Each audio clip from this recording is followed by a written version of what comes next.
woman on the side of the road looked like she'd already died once, and I almost followed her into the woods to find out how. I was driving back west after my brother's wedding on the East Coast, a brutal 5-day drive that had already blurred into endless highways, gas stations, and sleepless nights.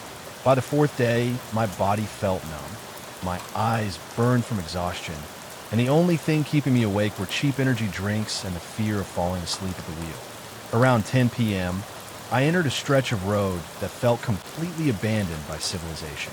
No headlights, no trackers, no towns, nothing but miles of black asphalt cutting through dead forest under a moonless sky.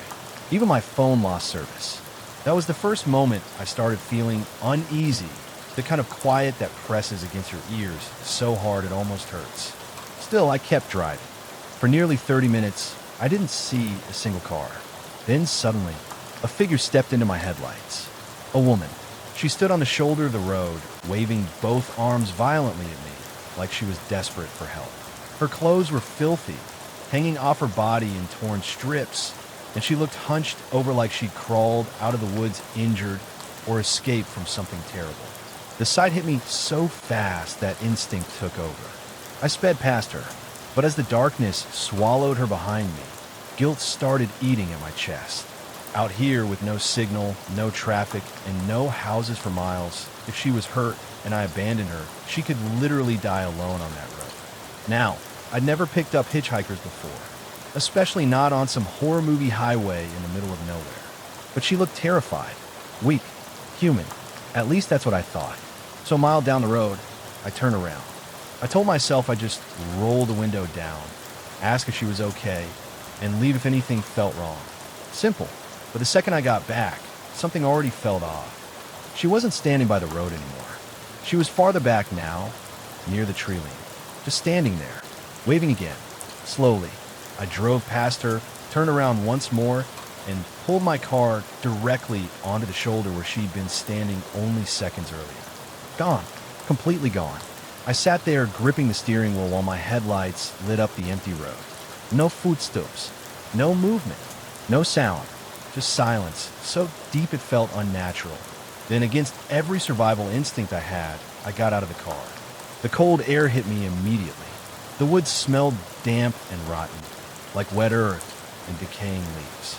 My headlights barely reached beyond the first few trees, and past there was pure darkness. I called out to her. No response. Then something moved, deep between the trees, maybe 30 yards in. A shape. As my eyes adjusted, I saw her standing there again, much farther into the forest now. And she was still waving, but this time slower, more deliberate. Her voice drifted through the woods. Help me. It sounded wrong. Weak, raspy, almost artificial. Like someone imitating what a sick person should sound like. Every instinct in my body screamed to get back in the car. But I still took a few steps toward her. And that's when the horrifying realization hit me. She wasn't trying to reach the road. She was trying to lure me away from it. The moment I stopped walking, she stopped moving too. Instantly, her arms dropped. The crying stopped. Dead silence. Like someone had pressed mute on the entire forest. Then she tilted her head sideways. Slowly. Too slowly. And for the first time, her face shifted into the light. I felt ice flood my chest. That was not a woman. The face looked almost human, but horribly wrong. Masculine features stretched tight across pale skin, eyes too dark and too deep, with a grin that looked forced like it had studied how humans smile without understanding it. And the height. Jesus Christ. She had to be at least 6 feet 2 inches, maybe taller, towering unnaturally between the trees with limbs that seemed just slightly too long for her body. Then she took one step closer. I ran. Branches tore across my arms as I sprinted back toward the road. Behind me, that frail voice suddenly screamed for help again, louder now, desperate, almost angry. But underneath it, I heard something else. Another voice, much deeper, laughing. I threw myself into the car, locked the doors, and floored it down the highway so hard the tires screamed against the pavement. And in my rearview mirror, just before the woods disappeared behind me, I saw her standing at the edge of the trees, not waving anymore, just staring, smiling. I drove the entire night without stopping once. No motel, No rest. No music. Every time headlights appear behind me, I check the mirror expecting to see the thing somehow following me down the highway. I still don't know what I saw out there, but I know one thing with absolute certainty. If I had walked a little deeper into those woods, they would have never found me again. I thought the isolation would be the most dangerous part of the hunt. I was wrong.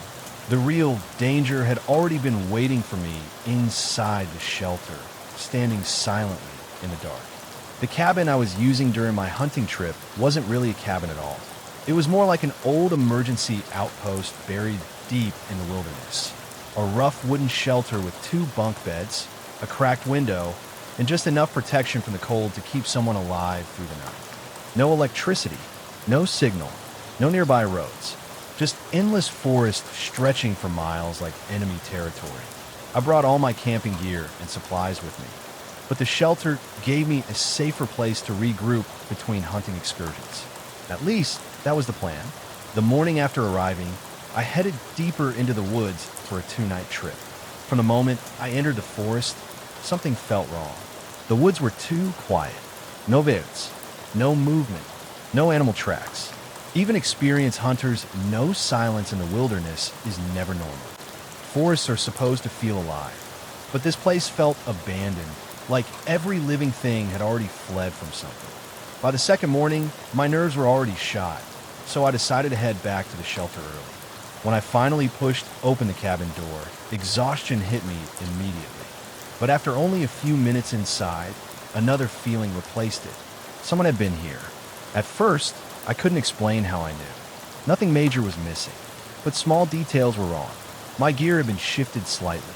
A cooking pot sat in a different spot. One of my bags looked like it had been touched and put back down carelessly. Someone had entered the shelter while I was gone. Now, technically, this was a public hunting shelter. Anyone could use it. Still, the location was so remote that seeing another person out there felt almost impossible. When I first arrived, the place looked abandoned for months. The odds of someone showing up at the exact same time as me were incredibly low. But I convinced myself that was all it was. Just coincidence. I unpacked my gear, cooked a small meal, and rested for several hours while daylight slowly disappeared beyond the trees. That night, the forest outside became unnaturally still again. No wind, no insects, nothing. A few hours after sunset, while lying awake on the bunk, I suddenly heard voices outside. 2 men. Their conversation was low and distant at first, but getting closer fast. I sat upright immediately.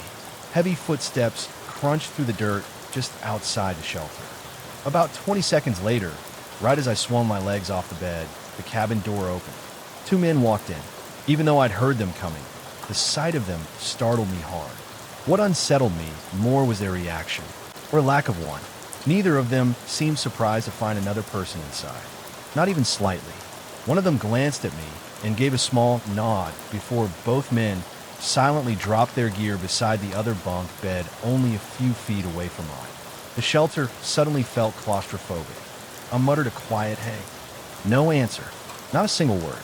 The men looked exhausted, dressed in dark hunting gear stained with mud and pine needles, but something about them immediately put me on edge.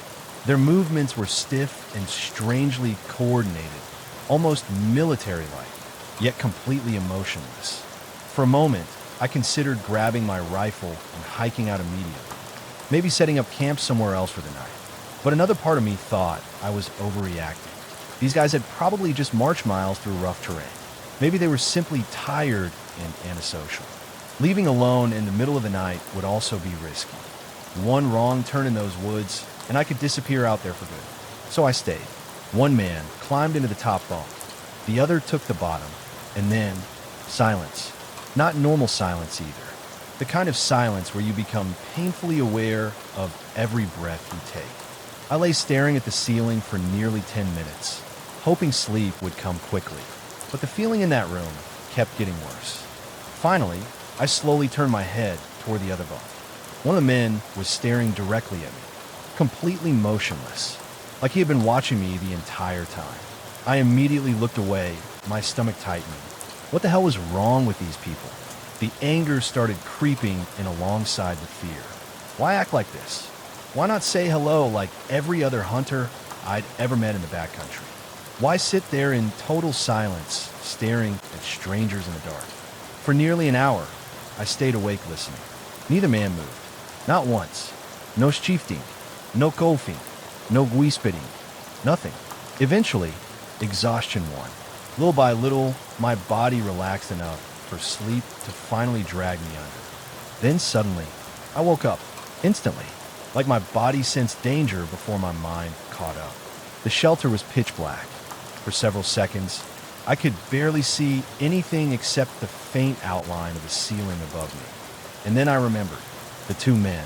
My eyes slowly adjusted as I turned toward their bunk bed. My heart nearly stopped. Both men were standing in the center of the shelter, perfectly still, facing directly toward me. Neither of them spoke.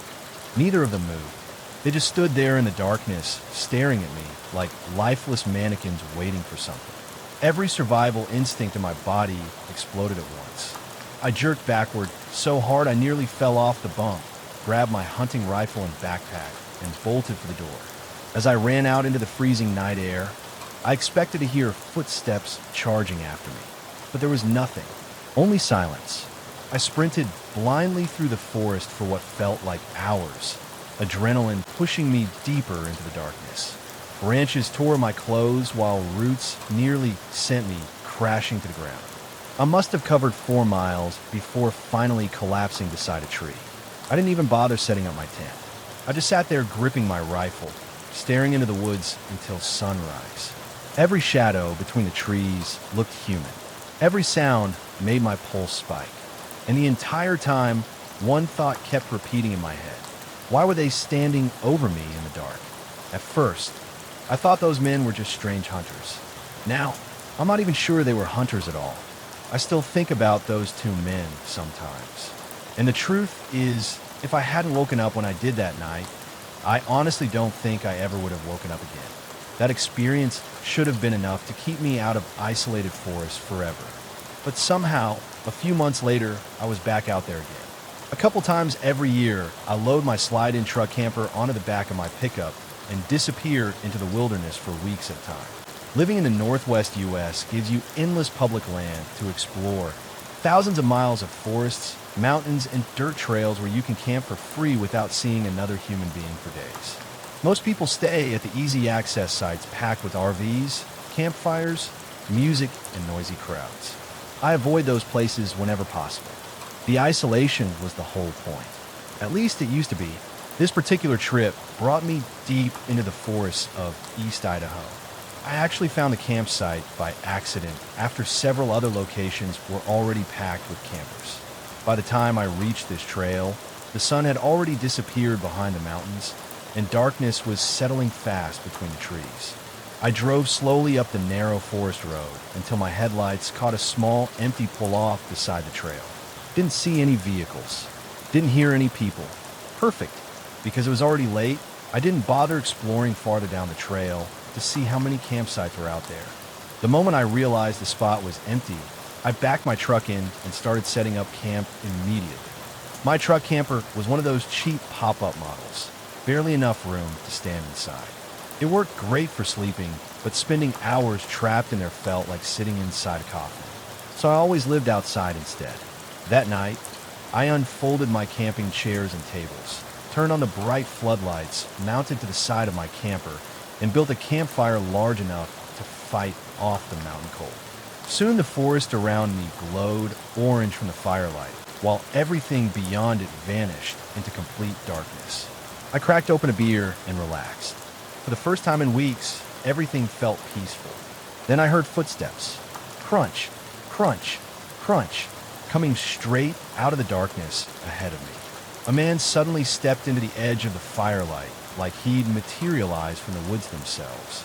Thankfully, I heard him before I saw him, otherwise I probably would have jumped out of my skin. Still, seeing another person way out there shocked me. The guy looked normal enough. Early 30s, maybe, brown jacket, jeans, boots, exactly the kind of guy you'd expect to run into camping. He waved casually and asked how my night was going. His calmness made me relax almost instantly. We talked beside the fire for nearly half an hour. He mentioned he was camping nearby in a truck similar to mine, so I assumed there must have been more campsites farther down the trail that I hadn't checked. I even handed him one of my beers. But looking back now, one detail keeps bothering me. He never explained why he came over. Not really. He just appeared out of the woods, sat at my fire, made small talk, then eventually stood up and said good night before walking back into the darkness the same way he came. That was it. At the time, I brushed it off. Maybe he saw my fire and wanted to meet his temporary neighbor for the night. Normal camping behavior. At least that's what I told myself. Later that night, I climbed into the camper and fell asleep listening to the wind moving softly through the trees. The next morning, I stepped outside just after sunrise to make coffee and stretch my legs. Cold fog drifted through the forest, turning everything pale gray. Figuring I might as well see where the other campsites were, I started walking farther down the trail. After less than a minute, I stopped dead in my tracks. The road ended. There was nothing ahead except a rough turnaround area where a few vehicles had clearly made U-turns before. Beyond that, dense forest. No campsites. No side trails. No room for another truck. Nothing. I kept walking farther anyway, trying to make sense of it. I even backtracked down the trail I'd driven it on, convinced I must have missed another campsite somewhere. I didn't. Mine was the only one. The realization sent a cold wave through my stomach. Where the hell did that guy come from? The night before, he specifically told me his truck was parked just farther down the trail, but there was nowhere for him to be. No road, no clearing, no campsite, nothing. I returned to camp unsettled, but not panicked yet. I made coffee and sat outside trying to rationalize it. Maybe he left during the night. Maybe he parked farther away and walked in. Maybe I was overthinking everything because of what happened at that hunting shelter months earlier. As the hours passed, the fear slowly faded.